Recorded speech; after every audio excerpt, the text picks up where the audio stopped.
Bagaimana cara menghadapi lingkungan tempat tinggal yang menganut kehidupan hedonisme? Yang pertama, faqidus syai' la yu'ti. Orang yang tidak punya sesuatu, dia tidak bisa memberikan sesuatu. Kita tidak bisa berefek terhadap lingkungan kita kalau kita tidak punya sesuatu itu. Makanya mahasiswa, mahasiswi dibekali 3. Akidahnya benar, ibadahnya benar, akhlaknya benar. Sehingga ketika dia keluar dari Polnes, dia bekerja di tempat lingkungannya dimanapun dia berada di seluruh dunia ini, Indonesia. Di tempat itu nanti masyarakatnya hedonis, dia tidak akan terpengaruh. Kenapa ikan itu tidak asin walaupun tinggal di laut asin? Karena dia hidup. Kalau dia mati baru jadi ikan asin. Maka dihidupkan ruhnya, dihidupkan ibadahnya. Yang kedua, nanti dia dibiasakan berkomunitas.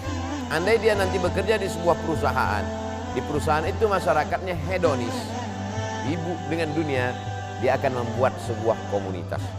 Saya ceramah di perusahaan anu, saya ceramah di PT Nikel, saya ceramah di PT Batubara, saya ceramah di PT Minyak Bumi. Ada saja sekelompok komunitas yang menghidupkan masjid, menghidupkan pengajian. Mereka inilah motor penggeraknya. Mudah-mudahan alumni-alumni Polnes ini menjadi penggerak dakwah di setiap daerah. Lalu kemudian, la tajtami'u ummati 'ala dhalalatin. Umatku ini tidak akan pernah menyatu dalam kesesatan. Begitu kata Nabi sallallahu alaihi wasallam. Wa may yartadda minkum 'an dinihi. Siapa di antara kamu yang meninggalkan agama ini, murtad dia, fasawfa ya'tillahu biqaumin, akan diganti Allah dengan sekelompok kaum. Yuhibbuhum, Allah mencintai mereka, wa yuhibbunah, dan mereka membalas cinta Allah. Mereka memperjuangkan agama Allah. La yakhafuna fillah laumata laib.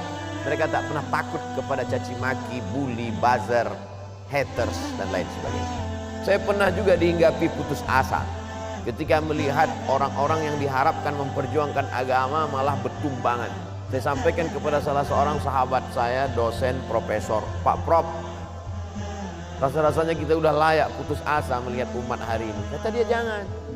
Mungkin batang kayu sudah lapuk, tapi pucuk-pucuknya yang masih hijau, kalau kita siram dia akan menjadi kayu-kayu yang baru. Dan pucuk hijau itu sekarang ada di Polnes, karena memang baju mereka hijau pucuk pisang.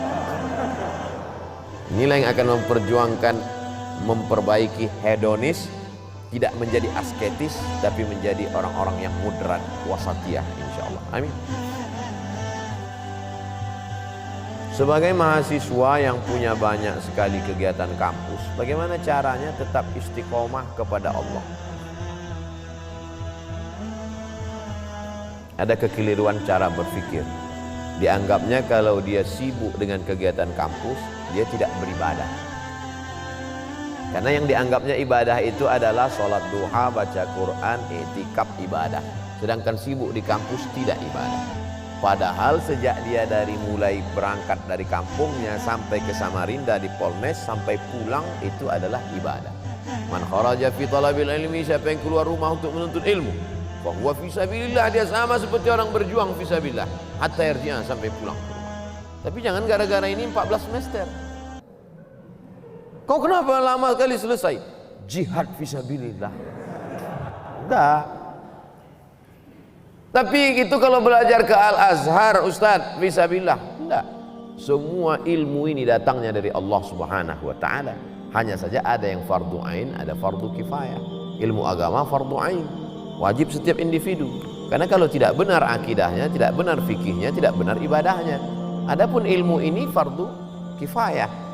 Siapa yang memperbaiki jembatan, memperbaiki bangunan, memperbaiki yang bersifat teknik ini kalau tidak orang-orang politeknik?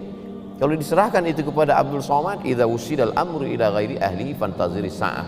Kalau diserahkan orang pada bukan ahlinya, tunggulah kehancuran. Tetap aktif di kampus, tapi jangan sampai melanggar aturan-aturan negara, melanggar aturan-aturan agama, maka itu bernilai jihad fisabilillah. Baca Qur'annya tetap, sholatnya jangan sampai tinggal. Bedakan antara ibadah dengan amal soleh. Sholat, ibadah. Baca Quran, ibadah. Zikir, ibadah. Tapi engkau di kampus menuntut ilmu, kau bekerja nanti, maka itu adalah amal soleh. menghadap Allah melalui dua. Faman kana yarju liqa'a rabbih, siapa yang berharap berjumpa dengan Allah, falyamal amalan salihah, hendaklah dia beramal saleh, wala yusyrik bi ibadati rabbih ahada, jangan persekutukan Allah dalam ibadahnya. Ibadahnya benar, amal solehnya benar, maka total 24 jam tidurnya amal soleh. Bismika Allahumma ahya wa amut, sampai bangun makannya amal soleh. Allahumma barik lana fima razaqtana wa qina azabannar. Di kampusnya amal soleh. Kalau dalam WC, toilet najis, tempat setan aja bisa bernilai amal soleh. Bismika Allahumma inni a'udzubika minal khubuthi wal khaba'ith, keluar dengan kaki kanan, ghufranaka, bernilai amal soleh. Yang penting ikuti tuntunan sunnah Nabi Muhammad sallallahu alaihi wasallam. Yang terakhir, bagaimana cara mengetahui paham-paham yang tersesat dari Islam agar saya termasuk orang yang baik dan tidak tersesat? Dalam skala negara ada namanya mufti Mesir Syekh Ali Jum'ah dulu, mufti Malaysia Profesor Dr. Zulkifli dulu, sekarang sudah berganti, sekarang jadi Menteri Agama. Di Indonesia tidak ada mufti, tapi ada Komisi Fatwa Majelis Ulama Indonesia. Maka Majelis Ulama Indonesia mengeluarkan 10 kriteria aliran sesat. Tulis di Google 10 kriteria aliran sesat, enter, screenshot, like and share. Kalau kena pasal-pasal itu berarti sesat. Untuk skala negara. Untuk skala kampus, kemana saya bertanya? Fas'alu ahla dzikri in kuntum la ta'lamun. Tanya orang yang tahu.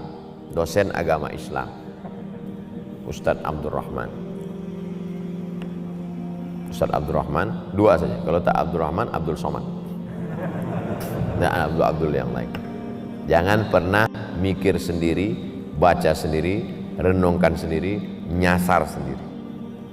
Karena kita ini lemah.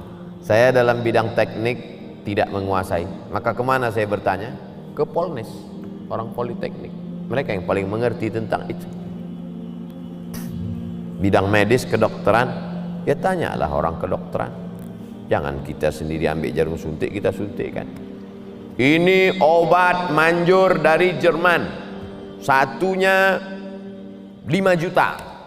Insya Allah anak ibu sehat. Seminggu tidak sembuh. Komplain dia ke dokter. Kata dokter, ini obat impor dari Jerman harga 5 juta, kenapa anak saya nggak sembuh? Ibu buat gimana? Saya masukkan ke dalam bubur, saya suapkan ke anak saya. Salah bu, saya kemarin kan saya bilang masukkan ke dubur.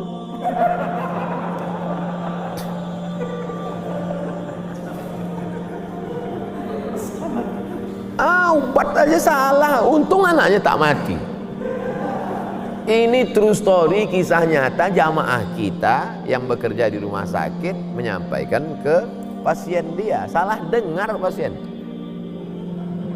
Bagaimana tentang masalah kehidupan? Masalah dokter aja kita tak, apalagi dalam masalah agama. Kalau masalah kedokteran ada orang salah, satu nyawa melayang. Kalau dalam masalah arsitektur jembatan ada orang salah, satu jembatan runtuh. Tapi kalau dalam masalah pemahaman agama orang salah, dunia akhiratnya. Ada orang membawa istrinya sedang hamil tua mau melahirkan. Dia pasti akan cari tulisan bidan berijazah. Karena dia takut anaknya meninggal. Khawatir dia. Takut dia keturunannya ini akan mati, dia tak punya pelanjut. Tapi kenapa dalam masalah agama kita malah percaya kepada dukun yang bisa melipat gandakan uang? Kalau bisa dia lipat gandakan uang, ngapain dia mesti ngambil uang kita? Ini kan tidak rasional. Oleh sebab itu kita mesti kembalikan kepada yang punya ilmunya. Siapa itu? Untuk di kampus, ya dosen-dosen ilmu agama Islam. Saya kira demikian. Ala hazihin niyah al-Fatihah.